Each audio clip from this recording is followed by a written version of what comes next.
باب استحباب في البيت سواء الراتبة وغيرها، والأمر بتحول للنافلة من موضع الفريضة أو الفصل بينهما بكلام.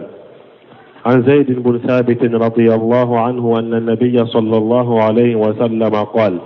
صلوا أيها الناس في بيوتكم فإن أفضل الصلاة صلاة المرء في بيته إلا المكتوبة. متفق عليه. بسم الله الرحمن الرحيم، والصلاة والسلام على نبينا محمد وعلى آله وأصحابه وسلم تسليما كثيرا. سبحانك لا علم لنا إلا ما علمتنا إنك أنت العليم الحكيم. أستغفر الله الذي لا إله إلا هو الحي القيوم وأتوب إليه. اللهم انفعنا بما علمتنا وعلمنا ما ينفعنا وزدنا علما. biye tarata suye hijira bakele ani kemenani ani binani ani duru shahru rajaba minye hijira sankalo wolon fulana bi sunyo tani kelenai miladi nasaraw ka jate ba fulani mugani nani sankalo fulo bi sunyo mugani sabanai ambe dawda bu masjid ar-rajaq ambo kono darasu be Imam an-Nawawi rahimahullah aka kitabu kono Riyadus Salihin babu istihbabi ja'alin nawafil fil bayt sawa ar-ratibatu wa khayruha wa li'amr bi tahawul lin-nafilati mimma wudi'il faridati aw li fasli baynahuma bi kalam. Nimbonda Imam an-Nawawi ayakiru damado fo akono kiri folo ako babu istihbabi jalin nawafil fil bayt ko akanunendo ikika nafila sallu ke ikika sokono sawa ar-ratibatu wa ghayruha. O nafila salli kera san nafila munumbe fardan nufewa ube ulutana ikan nafila koni kika sokono ode kanunendo wale amr bi tahawul lin nafilati mimma wudi li faridati ani nimbonda ba kono kanunendo fana niye farda salli yoromi ika yelema kabo yorola ki kan nafila salli yero were ni be nafila ke misiri de kono awli fasli baynahuma bi kalam ube ka farada ani nafila salli faran fansha kabo nyogona ni kumay ka kumu ni nyogonche ube ka yelema kabo inola adisa mudum fora hadisa folo anni Zayd ibn Sabit radiyallahu anhu hadisa mina Zayd ibn Sabit malaka je kabwama anna nabiyya sallallahu alayhi wa sallam kunna bi malaka tanuna kisibaka qala sallu ayyuhan nasu fi buyutikum ko ciden ko mogo aye sallaka sokono فإن أفضل الصلاة صلاة المرء في بيته إلا مكتوبة ko hada madin ka salli nyuma iki ka salli ki ka sokono de ni salli min te fardai muntafaqu alay Bukhari Muslim benna hadisaina hadisa tonu kala nawa wa ibn Umar radiyallahu anhuma an an-nabiy sallallahu alayhi wa sallam qala اجعلوا من صلاتكم في بيوتكم ولا تتخذوها قبورا. متفق عليه.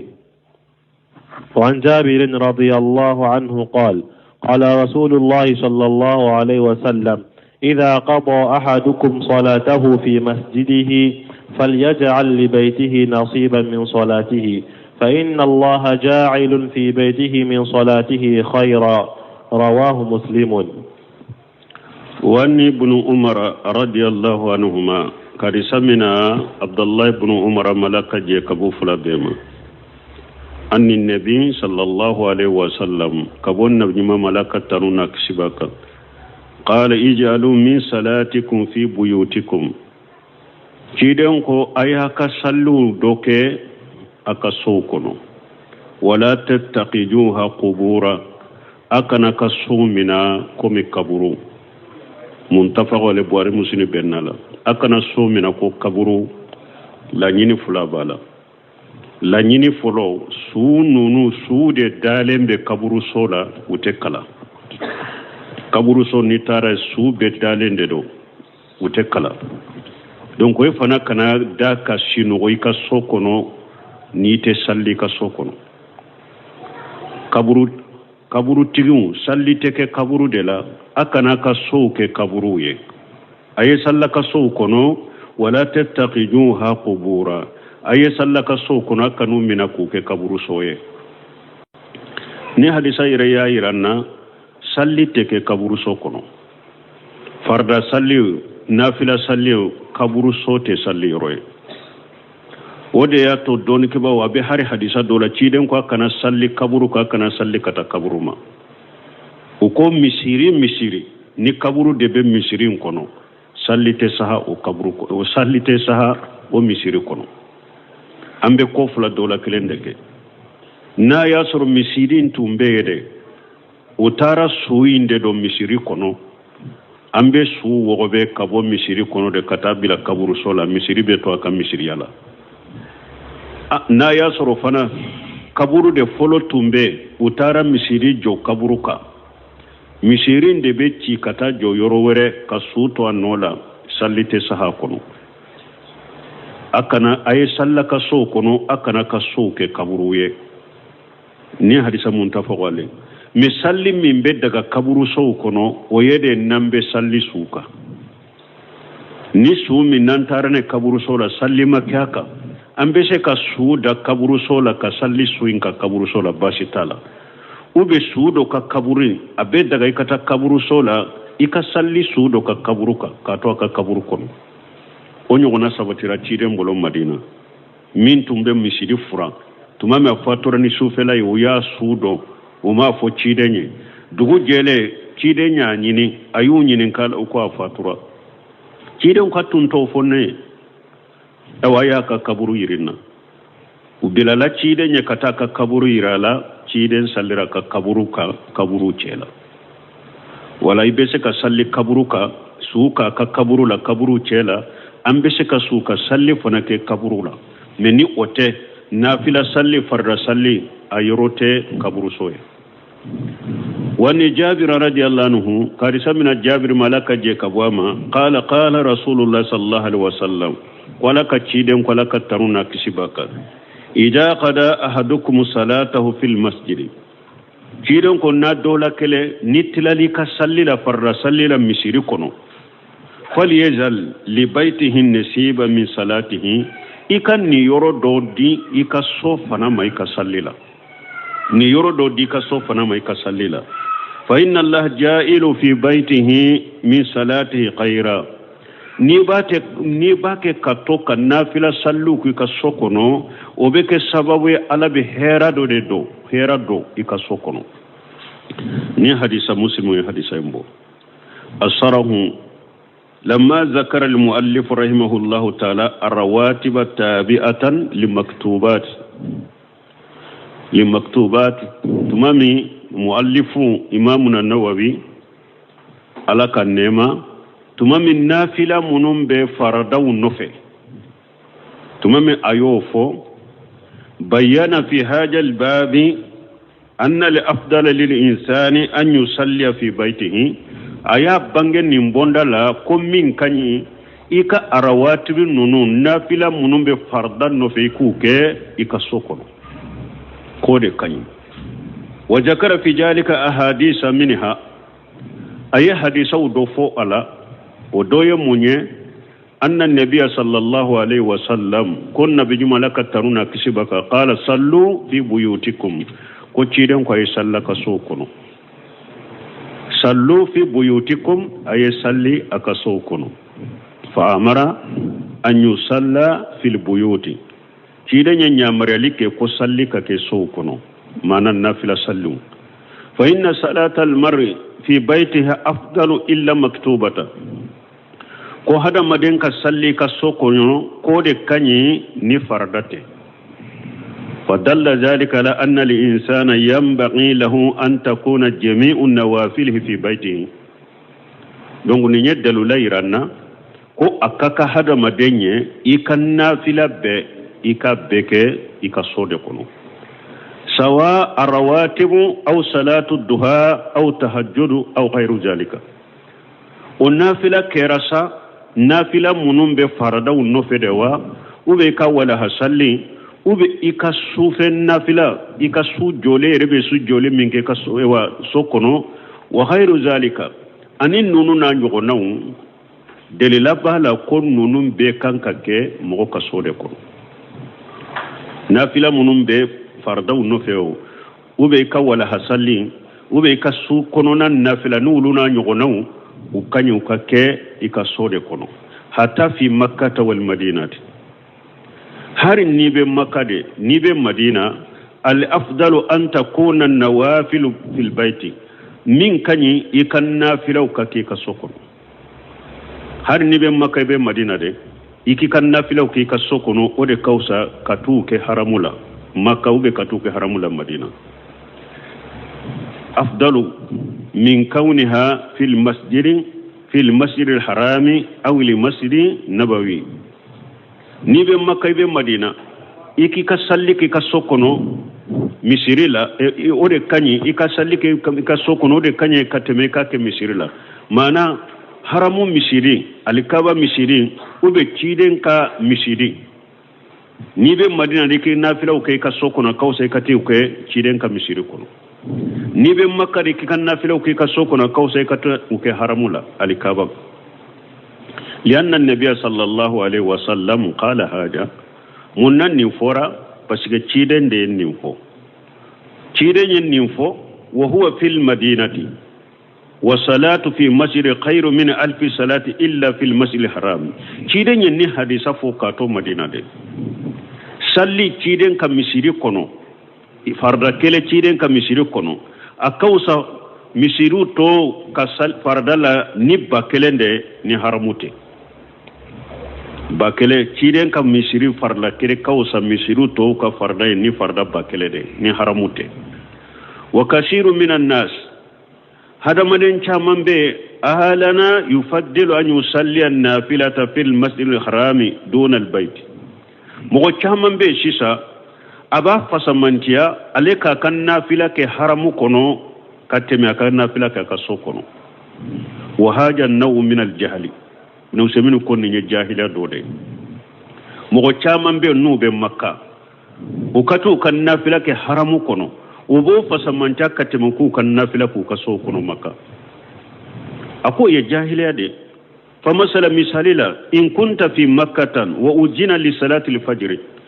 akum misalila ni ebe makade uye fajiri salli wale ka salatu bora wasalaka sailu nyinin kalikela do yininka hal al afdalu an usalli ratibata fil bayti aw ajhab ila al masjid haram ni nyinin kalibaga do yininka ewa karasa salatu fule kabo iyalinka arakatal fajiri sallinka sokono ube nkatu salli misiri kono juman kanyu ni mogo yenyinin kala do yenyinin kenina qulina al afdalu fil bayt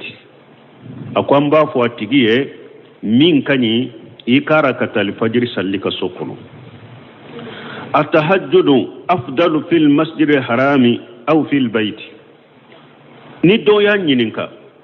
mana ikasu joli eyere be sunna fila min ke yereye iko ke alikaba misiri kono ube ikeo ke ika sokono juman kanyi ni nyin kalikela ya nyininka qulina fil bait amba foye ika tahajjudu iko ke ika sokono wode kanyi wa hallu majara ko be nin cogo de la kata illa faridatan fo farda o be ke misiri de kono ani nafila do be wakati caman bo fo awye ka fo o kanyi misiri de la nafila do kateme so kono na ka useminu yere be na fo aka kuma labana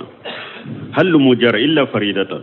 fal faraidun fardaw la budda an takuna fil masajidi fardaw kono fo uluka ke misiru de kono ولهذا قال النبي صلى الله عليه وسلم في الحديث الآخر نند قصو كيدن يفو حديث اللبين فإن الله جائل في بيته من صلاته خيرا كيدن كني كنا فلو كي كسوكنو كو أبك سبب على بهيرا كي كسوكنو يعني أن البيت إذا صليت فيه جعل الله فيه خيرا لأنه مني ni tora ka salli ka sokono la be hera ki ka sokono no sababu jala Allah fi salatika fihi khaira ala be hera do ika salli la ika so inkono min haja al khair abenni hera la anna ahlaka ija arauka tusalli iqtadaw bika ni hada madani kan nafila ki ka salli la ala be hera do ika dukura be hera do ika sokono ka hera do ika salli la adoye munye ni ka dembaya yiye ibe to ka salli ka sokono ubi ufana bila dege idon amusoma a cemon nu yaye fai ibe to ka salli unyana ubilla dege wa alifu salata wa habuha uni salli be dege ube salli kanu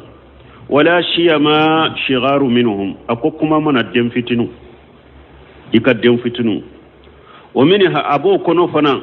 hera in kono أن الصلاة في البيت أبو أدو من الرياء ni hada maden bi kan nafila ko salli kono ode kajja ka boyir yere jirama ode ni yere jira kajja fa innal insana fil masjid yarahu an-nas parce que hada maden ni be mishiri kono mo biye rubama yaghaw fi qalbihi shay'un min ar-riya ka to no mo biye ibaki ka salla kajja do yere yira be se ka tabbi duskun kono أما في البيت مسوق كنونا فإنه أخرب إلى الإخلاص كي كان نافلة كي كسوق كنو أدني بسكون كلاسي كسو وأبعد عن الرياء أدني يرجع كجا ومنها أبي سوق كنونا كان نافلة سلي هيرولا أن الإنسان إذا صلى في بيته وجد فيه راحة قلبية watumaninata ni hada madin sallira ka sokono ibe duskul lafiya de soro ani duskul sabati abige sababu ki duskul lafiya ka duskul sabati dima wa haja la sakka annaha tazidu fi iman al abdi aw bunu sebnu ko nim fanam min fulenni ni hada madin ni ka duskun jidira lafiya la ika duskun jidira sabati la shikatala obedo fara hada madin kalimanaka obedo fara jon kalimanaka falu muhimmu yemunye doro anna rasul sallallahu alaihi wasallam amarna an nusalli fi buyutina illa al faraidan la nyine yemunye doro cide nyanya mariya ko an kankan nafilo kan ka so kono an ka sallan ka so kono ni fardate fardan ko sallim sidikun كذلك أيضا يستثنى من ذلك من نوافل قيام رمضان وقت بين فو parce que abedo bolo hadisa fa mu baliya o ba fo ko ciden ko nafila be kanyi ka so de kono donc sungalo joli mi tarawih min ni ba ke ko yika ki ka so kono de kanyi ka teme ka ke misiri kono o te mo chama bolo wa fahamu qatiu fahamu min do kataw de wakati bembo fo mba fo nafila sungalo nafila salli fule tarawih fule jamade kero masariya e misiri kono ikata tarawih ke misiri kono ode kanyi ikelenka salli ka sokono nafila munun kanyi ka sokono yekelena nafila ude silamia sariya ma nafila binunke ama jama ku masariya e ika uluki ka sokono ode kanyi min nafila ni jamade kera masariya ni sunna iko ke misiri kono de kanyi katemeka ke sokono oda ta ko kazalika aida yustasina min zalika min nawafil qiyam ramadana ako abo chogo kelenda ni farda boray nafila dobe o fana bolembe nafila utola o beke misiri de kono yejumae sungalo joli fa inna li afdala fi qiyam ramadana an yakuna jama'ata fil masjid min kani sungalo joli iko ke jamade nofe misiri kono ma annahu sunnatu kafaraka sungalo nafila fule tarwi fule sunna de walaysa biwajibi kafaraka sunna wajibite lakin dallati sunnatu ala anna qiyam ramadana fil masjid afdal mi sunna ya iranna ko sungalo joli kake misiri kono ode kanyi katime sokono nara kasoro sungaro nafila de farda tede wajibite sunna de do mi ana ka sunna ya chogo dalilaw nana ciden ka sunna sabatira o kake misiri kono ode kanyi fa inna rasula sallallahu alayhi wa sallam salla bi athabihi salasa layali aw laylatayn thumma taqallafa parce que cide asallira na ka sheba wuye kan nafila sungalo nafila sallinu ye misiri kono su saba ube sufula o kofe cide mtora kofe mabo wa qala munyato cide mabo sungalo tarawih min fulani nye cide nye su saba sallini shebo ye misiri kono ube sufula o kofe ayatoye amabo su saba nai ube sunani nai cide mabo shebo sira misiri kono ba kono fajiri shela nana ka fajiri salinu ye ako ayibara min ke nyaaye de me foy mimbali ka bo kana tarawih kana nafila salina wiye akunya jumae inni qashaytu an tufrada alaykum nesirana da kana kauma fardai nesirana de ni ne tora ka duma ka tarawihin challif ewa ka sallina wiye misiri kuna kana ka fardai odi ato ne atoy donc abubakar tilela o ya soro jihadu chaman be abubakar bolo ani fana aleka tileya ama wakati chaman ke khalifa yalla mo chama ciden fatulen ko fe murtila ko be bo dina la chaman fane murti farida abubakar ni ulu keleli tumbe nyogona ale sugulala ale ma anyana maya me umaru tilela we français jake khalifa yalla dondo la umaru nana misiri kono mo fula ulu be salli ubu kampere nuka salli yamfe mo fula bana be fara nyogon ko be salli yamfe umaru yu ewa u fara lenu chari le misiri kono nin chogoda beba ka terwi ka dama aye sebo fara nyogon ka konne yaye nin jama min fule ni nyen kinne ku fara nyogon ka almami kelem bila unye akula salli parce que cide nya damina cide nya toy mun nasirana de akana ke fardai donc umaru ka bara cide ko fe oteke fardai mo ka tuguni wala umaru ya nya namaya minya ube bun kaga ni temimi dari umaru yen nunu fula sugantiya ka jama fara nyogon ka ku ka mo la salli terwihila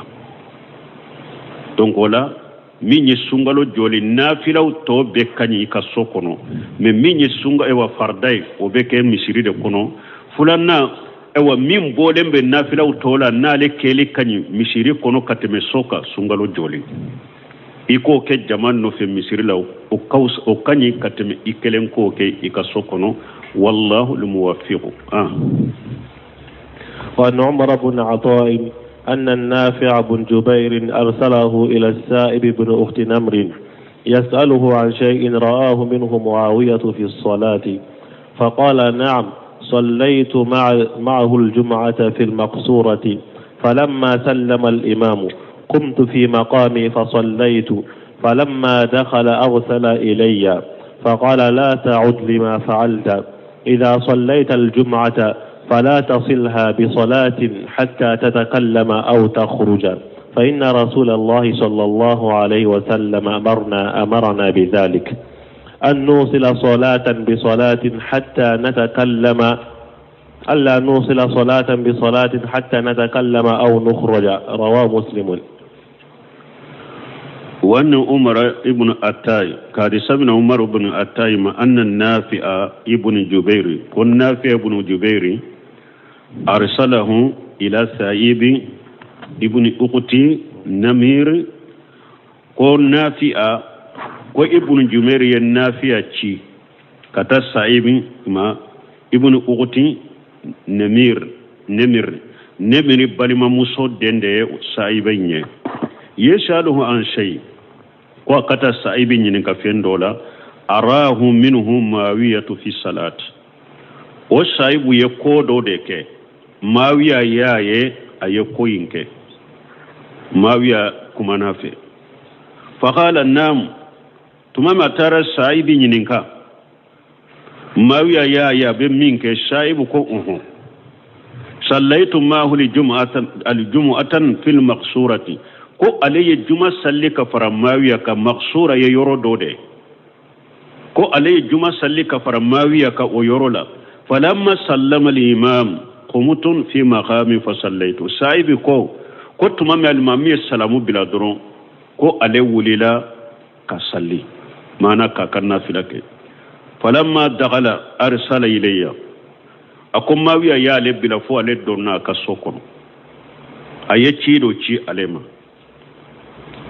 fa qala tumama ye ci alema ale nana mawiya ko fa qala mawiya ko ma la tuid lima falita iye minke kana nyona fulade iye minke kana nyona ke ija sallaita aljum'ata niye juma salli فلا تسلها بصلاة حتى تتكلم أو تخرج ني جمع صلي كان صلي ورت ولا فويك كما وبك ولك بوينولا يمين كبيه السلام بلا جملة درو لا كصلي توكا كنافلة توكا كانوا نقولنا كده ني جمع صلي كان صلي ورت ولا فويك كما وني نقولنجه وبك بوكتي كسوكونو كتي كنافلة كي فإن الرسول الله صلى الله عليه وسلم ما يفنى يكونفو parce que tiren ka sheba fule nu ulu ye fe mo fe fo bo delila de fola ulu te kuma tende ulu be kuma de bila dilla nu ye koko fo yibali ko mina ba kunfo nu yu nyamari ko mina ba kunfo yede ako fa inna rasul allah sallallahu alaihi wasallam amarna bi jalika ma wiya ko fule ka min fiye de tire nya nyamrani ode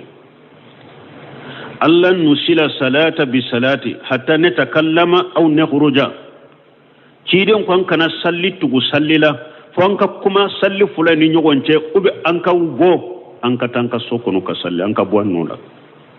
arwahu muslim hadisa imbo hasarahu haja al hadis alladhi jakkarahu rahimahullah ni hadisa min fulani ni imamuna nawawi ya fo alaka nema fi istihbabil fasli بين الفرض والسنة ما هذا مدين كفر لا بالسنة فرام فانشيكو فرق بنغنا أي حديث جمع فاني حديث معاوية رضي الله عنه أي معاوية كحديث فاني أنه أرى رجل صلى الجمعة ثم قام فصلى يعني سنة معاوية يتشهدو دي أي جمعة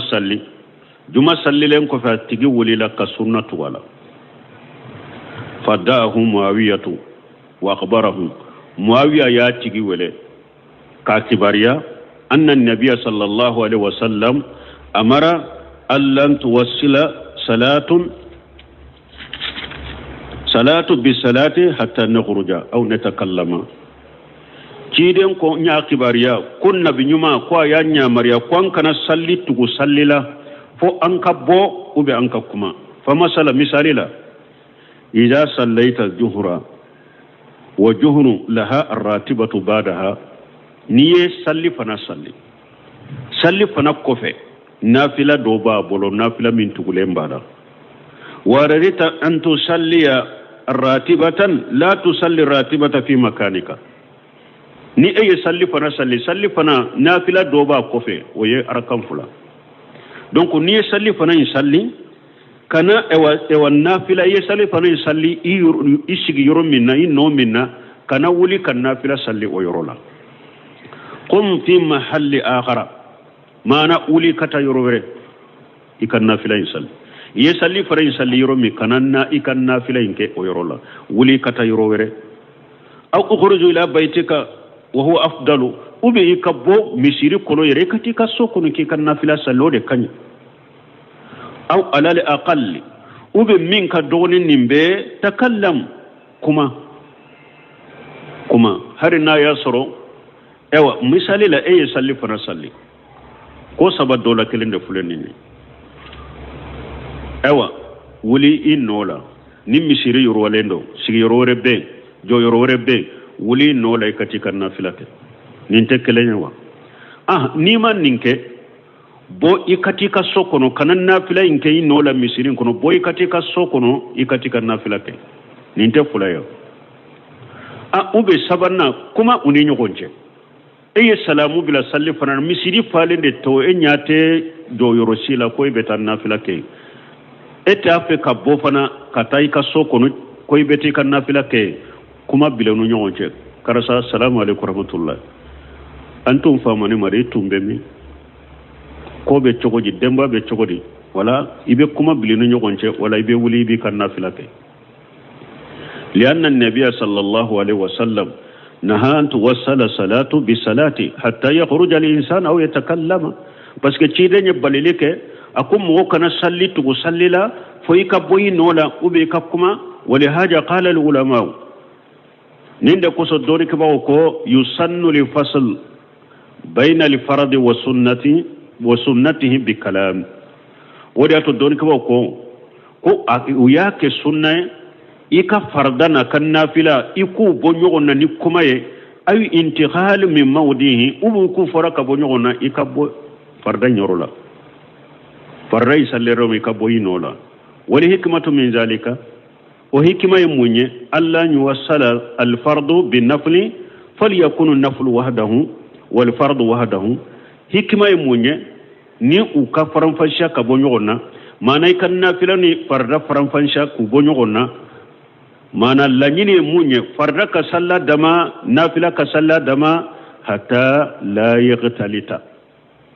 puri kana nyagambi hakaja qala ahlul ilm rahimahumullah bunu sebinu kon nin chola doni ko ya hikima foninde a hikima lanyini munye ni farda salli yoromi kana anafila salli foi kabuli ka boy nola kata yorore ka salli ubi ka kuma on nyogonche puru farday ni nafilen kana nyagambi o kana nyagambi nyogonna doni ke ba ya hikima foninde donc doni ke ba wore do ba fo fana ko puru fana bato yoro kachaya ko pasige dugu kulo fule yomal kama don dugu kulo yoma iji to hadisu akhbara ko dugu kulo ba katibar ya fo qiyama don ko olaika bato yoro na chaya dugu kulo na seriye ye bato munun kaka ana seriye yoro na chaya ye do be nim fana fo me ibn simi rahimahullah ale min fo puru ukana nyagambi nyono fardani nafila kana nyagambi nyono ko ulama wu yode fo wallahu almuwaffiq باب الحث على الصلاة الوتر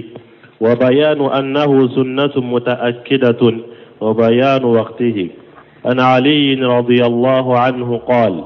الوتر ليس بحتم كصلاة المكتوبة، ولكن سن رسول الله صلى الله عليه وسلم قال: إن الله وتر يحب الوتر فأوتروا يا أهل القرآن. رواه أبو داود والترمذي وقال حديث حسن. وعن عائشة رضي الله عنها قالت: من كل ليل قد أوتر رسول الله صلى الله عليه وسلم، من أول الليل ومن أوسطه ومن آخره، وانتهى وتره إلى السحر. متفق عليه. وعن ابن عمر رضي الله عنهما عن النبي صلى الله عليه وسلم قال: اجعلوا آخر صلاتكم بالليل وترا. متفق عليه. باب الحث على الصلاة الوتر وبيان أنه سنة مؤكدة وبيان وقته. نمبوندا يفين سبافو فلو باب الحث على الصلاة الوتر كاللاسو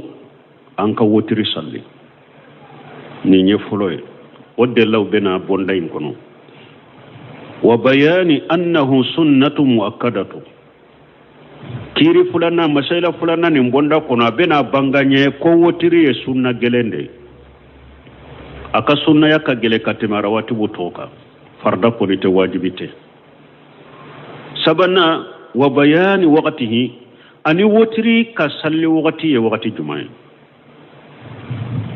ننكيري سبب بين نبوندا كنو أو يا حديث ناتي أن علي رضي الله عنه قال الوتر ليس بحتم ليس بحتم كالصلاة المكتوبة علي بن أبي طالب كو وتري تفرداي كو واجب كم فرد صلي تشوكو ولكن سن الرسول الله صلى الله عليه وسلم كم متشيدن ياكي سنة دونك ني إمامنا النووي